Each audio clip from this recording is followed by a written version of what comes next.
Padme has been requested by Senator Onaconda Farr to visit Rhodia after the Clone Wars has put huge amounts of strain on his planet's welfare. C-3PO and Jar Jar accompany her. Jar Jar wants to explore Rhodia, but Padme, knowing his antics could cause trouble, advises him to stay on the ship instead to keep 3PO in check. As Padme and Ono reconcile, the conversation quickly turns sour as Ono talks with disdain about how he feels like Rhodia has been abandoned by the Republic.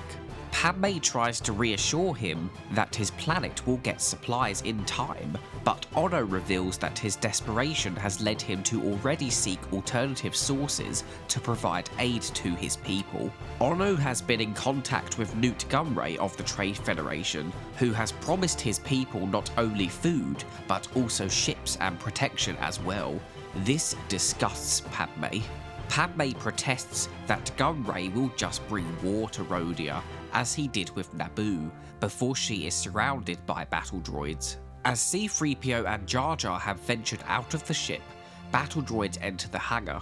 As the pair try and evade capture, Jar Jar crushes Padme's ship. Padme is taken to a high-up Rhodian tower as they await Nute Gunray's arrival. C-3PO and Jar Jar locate some Jedi robes within the back of the ship.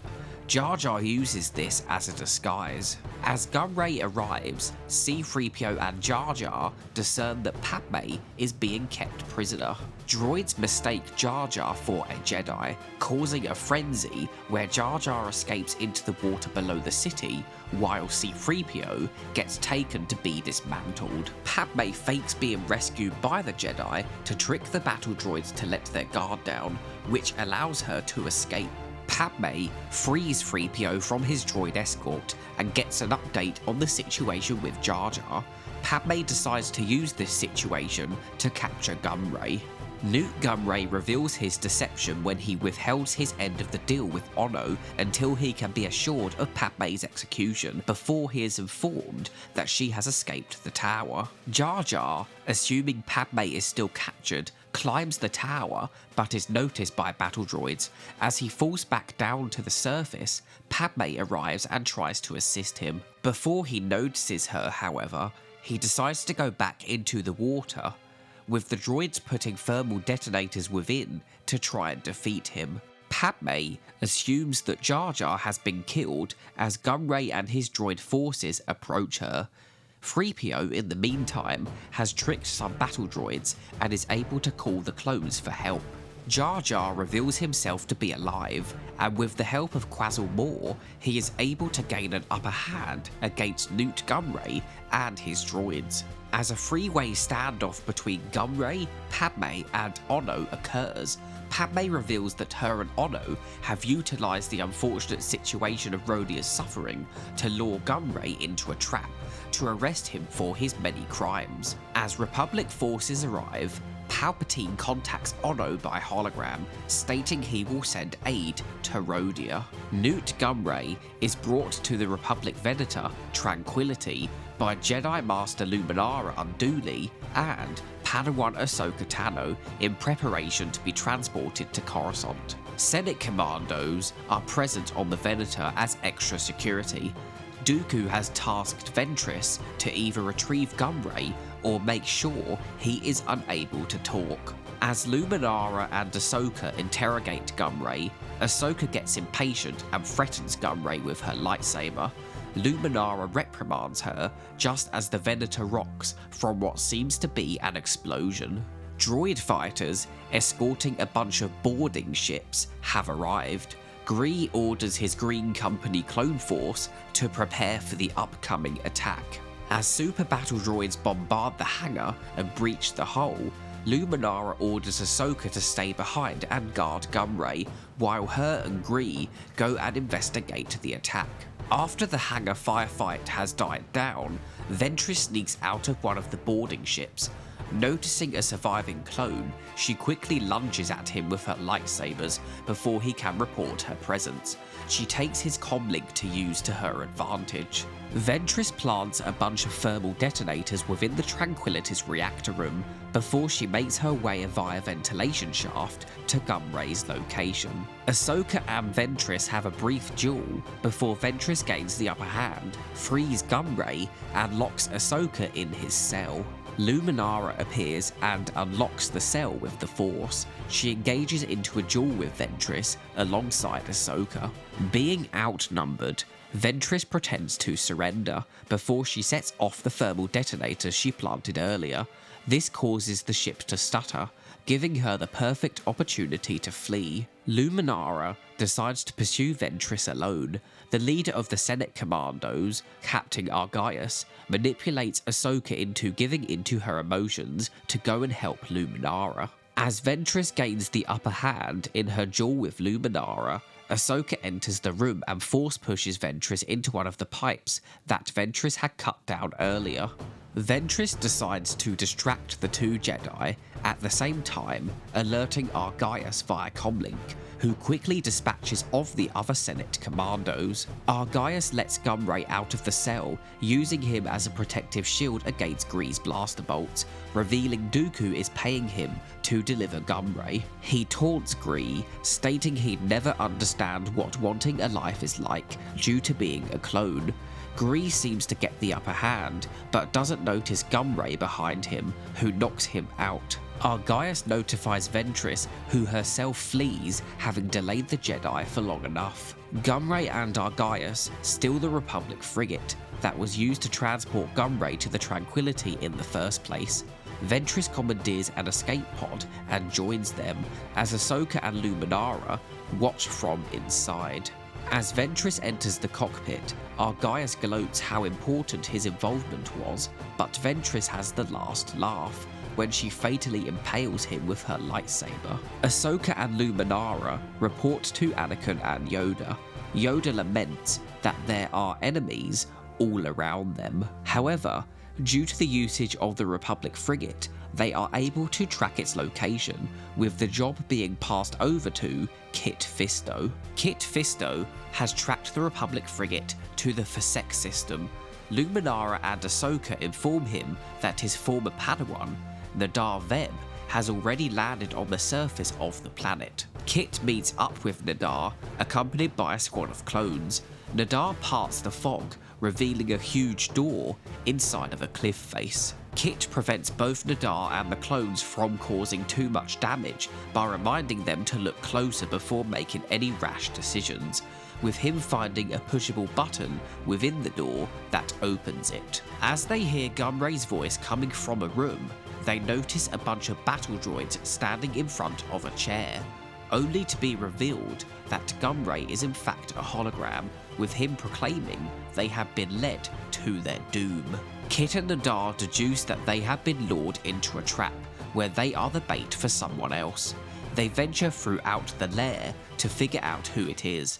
They stumble upon a room full of cyborg components, revealing they are within the lair of none other than General Grievous. Grievous makes his way back to his lair, unaware that Gunray and Dooku have lured Jedi there in his absence. With Grievous not knowing of their presence, the Jedi and clones decide to try and capture Grievous to gain an upper hand within the war. As Grievous enters the lair, he is ambushed by them. The Jedi and clones briefly gain the upper hand by cutting Grievous's legs off, but he is able to flee by grabbing onto the ceiling and outpacing them. He enters a secret passage where they are unable to follow him. Nadar is frustrated that he wasn't able to defeat Grievous, while Kit cares more about tending to the wounded clones. Grievous calls out for his droid doctor, A4D, who states if he was a better fighter, he'd not be in this situation. A4D informs Grievous that his guards were shut down. Grievous turns them back on and orders them to make sure that no one leaves the lair. Grievous, spying on the Jedi via hologram, lures them into traps of his own, from hidden trapdoors to a huge Rogwart creature called Gore. Grievous's guards dispose of the Republic shuttle and the 2 clones who are still outside, with it preventing them from calling for reinforcements. Kit's astromech, R6, is ordered to flee to prevent being lost to the same fate. As the Jedi are occupied with Gore, A4D carries out the repairs on Grievous. A4D wonders why Grievous puts himself through this, with Grievous iterating how these are improvements he does to himself at his own decision. Grievous screams in pain as his faceplate is removed. Kit is able to overpower and defeat Gore, but Nadar is consumed by the want to avenge the clones' deaths. This causes him to clash with Kit, who knows revenge isn't the Jedi way. Nadar, however, sees the rules as having changed due to the war. Dooku contacts Grievous and confirms to him that this whole situation has been a test due to his recent failures at the Jedi's hands. With his repairs complete, Grievous ventures back into the lair, not stopping until he has killed the Jedi. As the Jedi spy on Grievous and notice the combination to enter the control room, A4D informs Grievous of this. Nadar refuses to join Kit, wanting to fight Grievous, with A4D forcing this upon them when he seals the control room door shut, separating them. Kit watches from within the control room as Nadar is slain by Grievous before he is contacted by R6, where they agree to meet at the South Landing platform. As Kit reaches the platform, he is ambushed by Grievous. Kit uses the fog to his advantage and is able to recover Nadar's lightsaber from Grievous and use it against him. As Grievous's Magna Guards surround Kit, he gets the last laugh, with R6 showing up just in time, allowing Kit to escape. Grievous informs Dooku of his kill count, but Dooku is unimpressed by the survival of Kit Fisto. In the Jedi Council chambers, Kit informs both Mace and Yoda of the fall of his Padawan. Yoda notes how the war is putting them in a danger of allowing them to lose who they are. The production codes of the 3 episodes that form this story arc are CW105 for Bombad Jedi. Jumping 5 production episodes later is CW110 for Cloak of Darkness. And finally, Lair of Grievous is CW112. As with every episode in the original production of The Clone Wars, this story arc was executive produced by George Lucas, with Dave Filoni being the supervising director. Bombad Jedi is credited to 3 writers, Henry Gilroy, Stephen Melching, and Kevin Rubio, while being directed by Jesse Yeh. Cloak of Darkness was written by Paul Dini, with an additional credit to production season 1 head writer Henry Gilroy, while being directed by supervising director Dave Filoni. The arc closer, Lair of Grievous, was written by Henry Gilroy and directed by Atsushi Takeuchi. Catherine Winder continued her producer streak on all 3 episodes. Bombad Jedi released on November 21st, 2008 as Season 1 Episode 8. Cloak of Darkness released on December 5th as Season 1 Episode 9, and Lair of Grievous released as Season 1 Episode 10 on December 12th. All 3 of these episodes being produced before CW118, the new Padawan, means they contain the older, less orchestral version of the theme tune. Heroes are made by the times. Bombad Jedi opens this story arc, being Nute Gunray's first major appearance in the show. Nute Gunray would have presumably been designed for this episode and then retroactively been added into the Rogues Gallery intro sequence of the Clone Wars movie at a later date, as is the case with a bunch of other assets used within the opening sequences of the movie. Nute Gunray was voiced by well-known SpongeBob and Spyro voice actor Tom Kenny.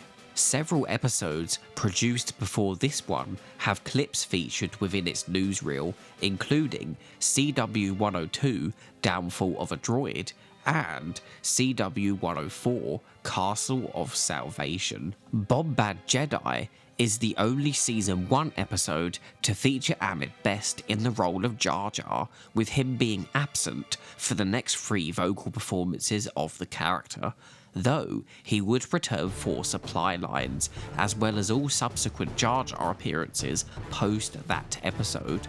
Henry Gilroy stated there was a lot of pressure with this episode, due to this being the show's first Jar Jar episode, with George Lucas being very keen to see Jar Jar again after the prequels. Filoni and Gilroy thought that the animated medium could fit with Jar Jar pretty well. Design concept artist Killian Plunkett states how it didn't take much to make Jar Jar look like he was an original design for the Clone Wars, due to his already exaggerated features and movements. The episode pairs up the comedy characters of both the original trilogy and the prequel trilogy with 3PO and Jar Jar. 3PO is used as a surrogate for how some of the original trilogy fans may feel about Jar Jar. There is a running gag within this episode where Jar Jar's antics end up leading both 3PO and Padme to believe he has died, only for him to essentially be the Gungan with 9 lives, always showing up unharmed. Rhodia was the second original planet designed for the Clone Wars after Tef in CW101, Castle of Deception. Rhodia is a big step up from Tef, with that being just a forest and a monastery on a mesa, while Rhodia is a full civilization, showing the home planet of Greedo's species, the Rhodians, and introducing us to Padme's senator friend, Anaconda Farr. Originally, it looked closer to Thailand or Angkor Wat in Cambodia, with it having a Middle Eastern inspiration. The plants are established to grow backwards, growing downwards where the roots are at the top, and the main part of the plants are down underneath the water. The production team had already designed Rhodia when Filoni informed them that George Lucas envisioned the planet as having dome cities, with them having to incorporate that into the finished episode. Henry Gilroy approached the episode from a classic fairy tale standpoint, with Padme being the damsel in distress high up in the tower, though she's still fairly active within this episode compared to the average character of that trope. Filoni noticed these themes and saw that they were missing a dragon, which led to the inclusion of the Quazzle Maw. The Quazzle Maw is a Russell Chong design that was itself a repurposed, unused Ralph McQuarrie design of a Dagobah swamp slug. Jar Jar, starting out as the court jester, ends up taking on the role of the knight. Padme's Naboo starship was first created for this episode, but due to the first season getting its episodes shifted for release, it ended up first appearing chronologically and release-wise in Destroy Malevolence, 6 production episodes later. Both episodes depict the destruction of the starship, but this one has it in a repairable state, while Destroy Malevolence has it explode and then abandoned on a ship that gets hyperspaced into a moon. Padme's outfit in this episode is also her more basic white outfit previously seen in CW104, Castle of Salvation. This is because her more common action outfit, depicted within the Clone Wars, wasn't designed and created until Destroy Malevolence, with that outfit essentially replacing this more Attack of the Clones inspired one. The toilet humour gags continue with this episode, this time being the speech for some of Rhodia's wildlife, with C-3PO stating how rude it is. He won't translate it due to it being too vulgar. The Trade Federation shuttle within this episode doesn't actually feature a modelled interior. You can see that it's just empty and hollowed out. Killian Plunkett mentions the reason why we don't see the Jedi robes and cloth that much is because it's very costly to animate and render. The cloak that Jar Jar puts on is clearly meant to be Anakin's, continuing an alluded to aspect briefly suggested in the latter produced episode Destroy Malevolence, where Anakin and Padme have these secret periods of time together on each other's ships. Jar Jar disappearing into the water and leaving only his Jedi robes was a homage to the death of Obi-Wan Kenobi, depicted within the original Star Wars movie. Filoni states that if he knew that that was the intention, that the production team could have created a better result. Killian Plunkett was quite amused by Nute Gunray's Attack of the Clones outfit that they used as a basis for his Clone Wars design, with Tim Brock creating his design faithful to Attack of the Clones, and also painting detailed veins into Gunray's skin. The story arc was originally going to feature one Jedi per episode, with Bombad Jedi originally intended to feature the full on-screen debut of Quinlan Vos, after he cameoed as a background character in The Phantom Menace. Unfortunately, the production limits for this episode had been reached before they were able to include him.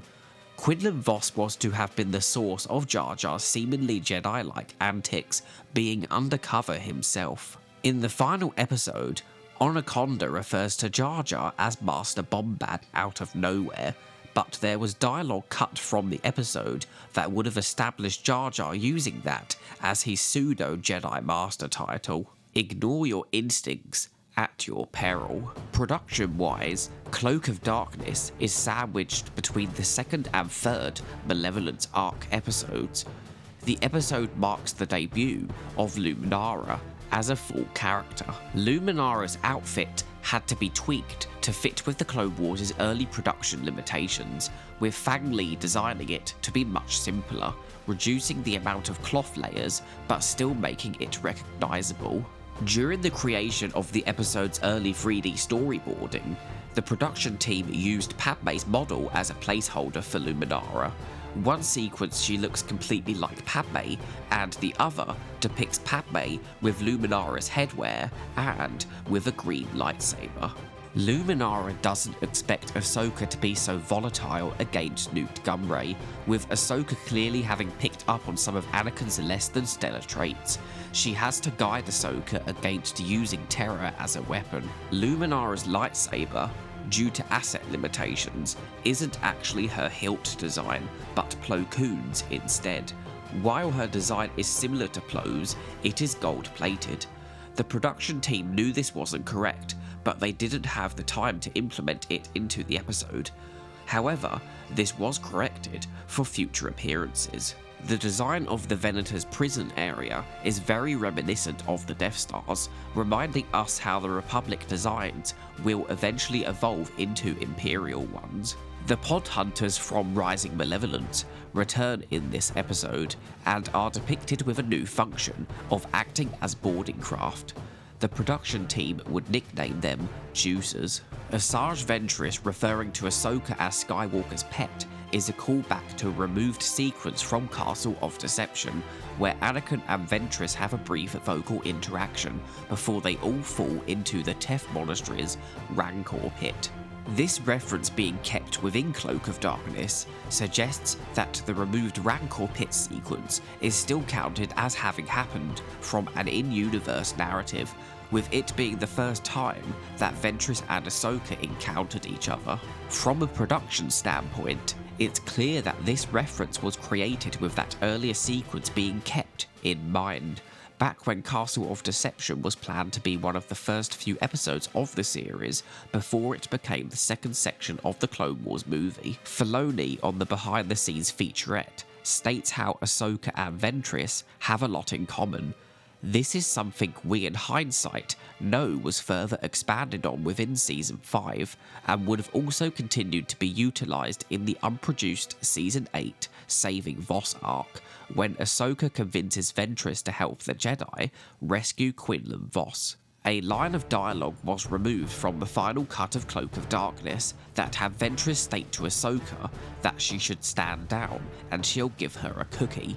It's possible this was removed due to the existence of cookies being brought into question within the Star Wars universe. This line of dialogue is still featured within the Clone Wars Lightsaber Duels game, which released roughly a full month ahead of the episode, and just like the Revenge of the Sith console game, featured actual clips of the episode as cutscenes.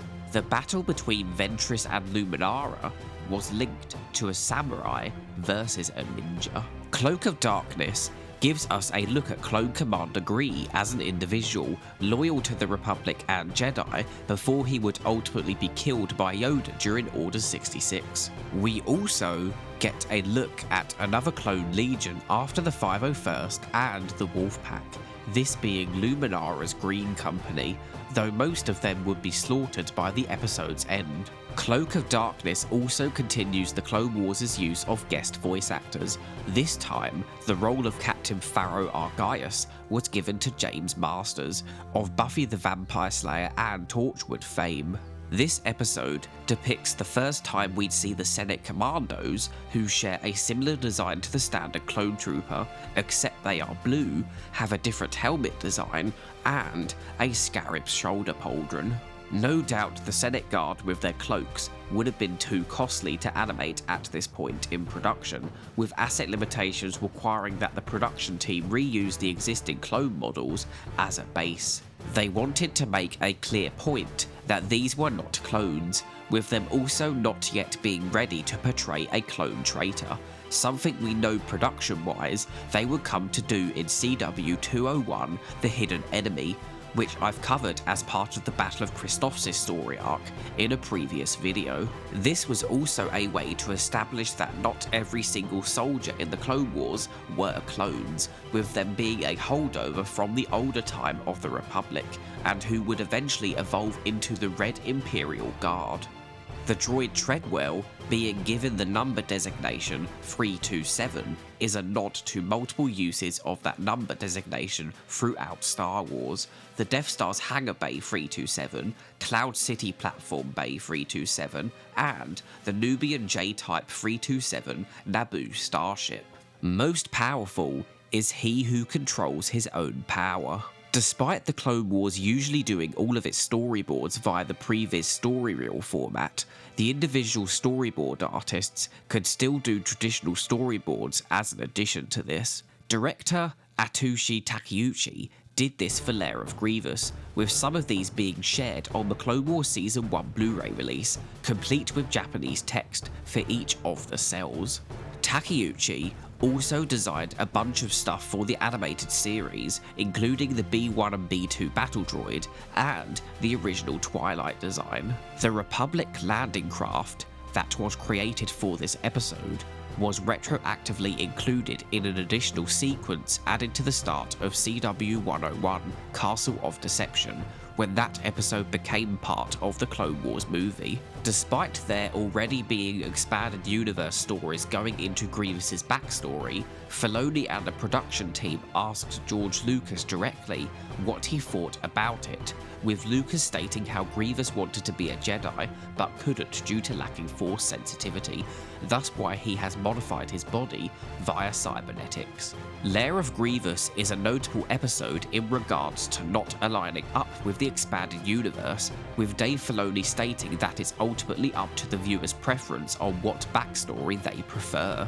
There are multiple early concept designs created by Killian Plunkett, exploring what Grievous's original non-cyborg form could have been, with Kit Fisto's Attack of the Clones and Revenge of the Sith designs being quite drastically different. The Attack of the Clones design was chosen as he seemed to be more friendlier, fitting more with how Dave Filoni saw the character. Kit Fisto's chin had to be enlarged multiple times to look more heroic, with his head as a whole being notoriously big in comparison to his body. They had to keep increasing the size to really exemplify his dashing and debonair qualities. Kit Fisto's head tentacle number might not 100% be accurate to his live-action design. Nadar Veb, like Nute Gunray, is voiced by Tom Kenny. Nadar was designed by Studio IG and is a Japanese take on the Mon Calamari. Nadar's singular chin barbel is used as an indicator of his young age, compared to the multiple depicted on the older Admiral Akbar within Return of the Jedi. He is also shown to rely on the Force a bit too much, such as when parting the fog and spinning Gunray's chair, with him falling into the temptation to use his Force powers to win the war, going against Jedi teachings. Nadar is used as an example of how the Clone Wars is corrupting some of the Jedi, with Kit Fisto not getting involved beyond guidance because Nadar has to ultimately make his own choices. While not being commanded directly by either Kit or Nadar, we do get another clone legion depicted within Lair of Grievous, that being Phil Squad, with their burgundy armour colour, with none of them making it out of the episode alive. Once the clones and Jedi enter the lair, the episode cuts to a scene where they are quite far within the interior already.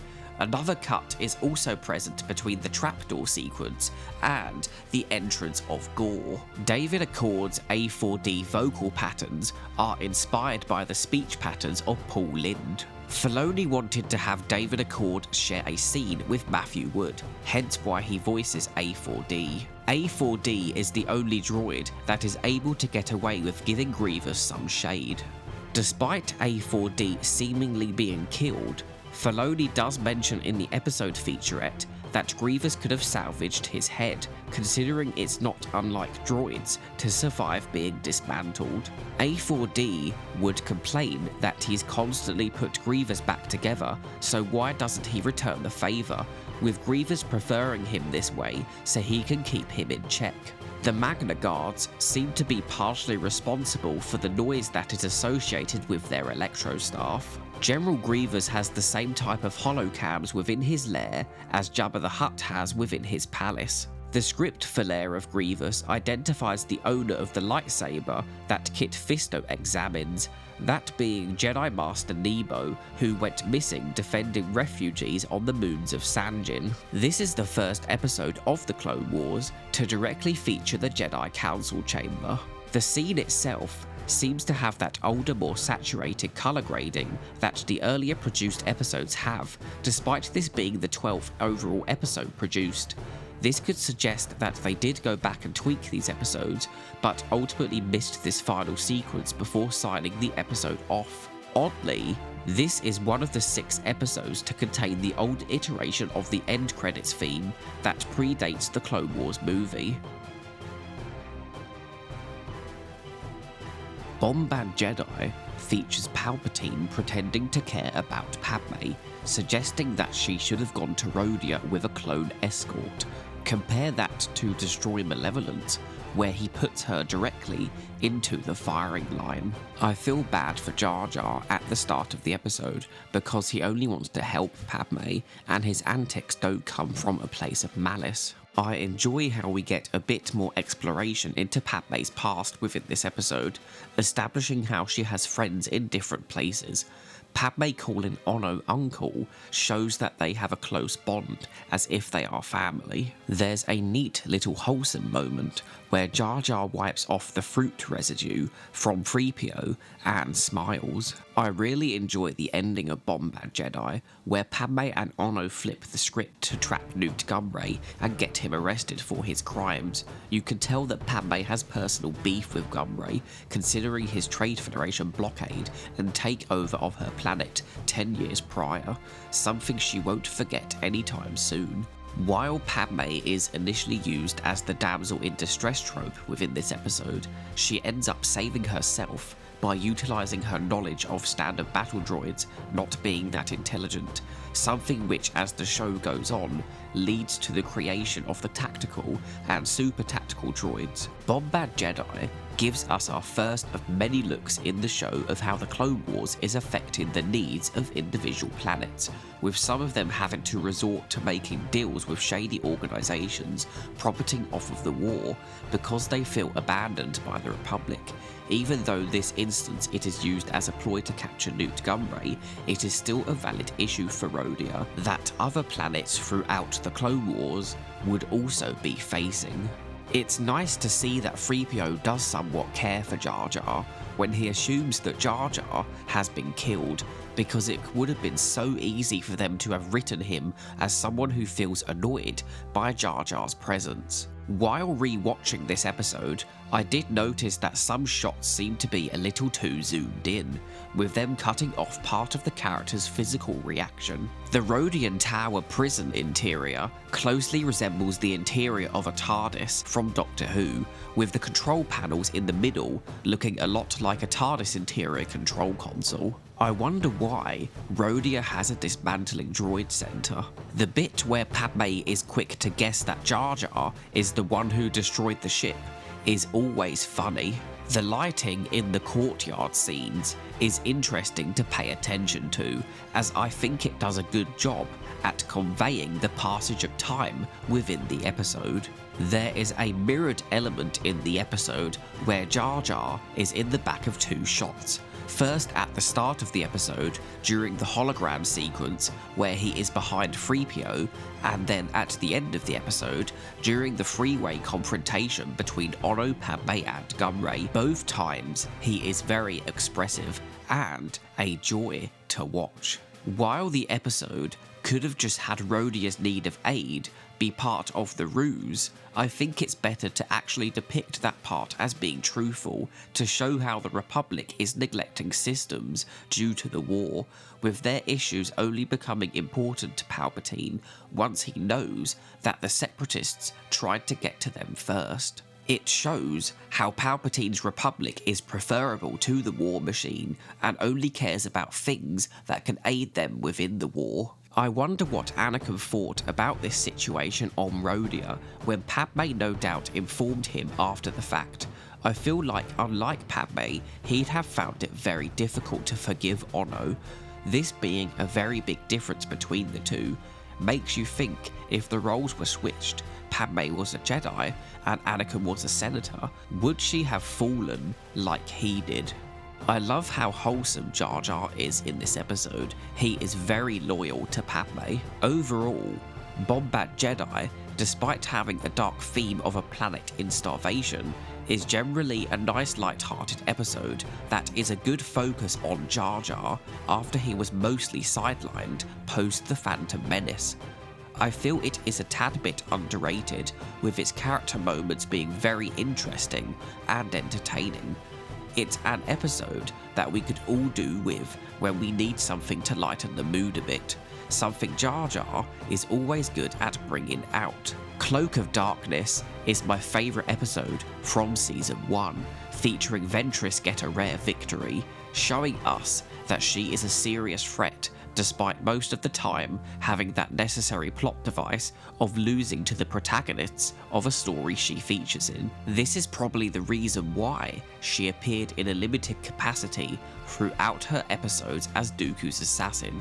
It is no wonder to me that by the time of Season 3, they had clearly got tired of her being stuck in the same role and decided to expand on her, taking her story into another direction. Ventress gets some iconic, memorable lines of dialogue within this episode to accompany her victory, with her also being shown to outsmart experienced Jedi Luminara, who initially thinks she can take Ventress, but then later reveals she hasn't actually had any experience with a Sith assassin. When Nute Gunray tries to bribe Gree into helping him escape, you could retroactively connect that back to how Ventress was able to do the same with Slick. Perhaps Gunray knew of this and thought to try his luck to see if any other clones would budge. Gunray's attempt to get one over Ahsoka backfires when she reminds him that the Separatists could just as likely be there to silence him.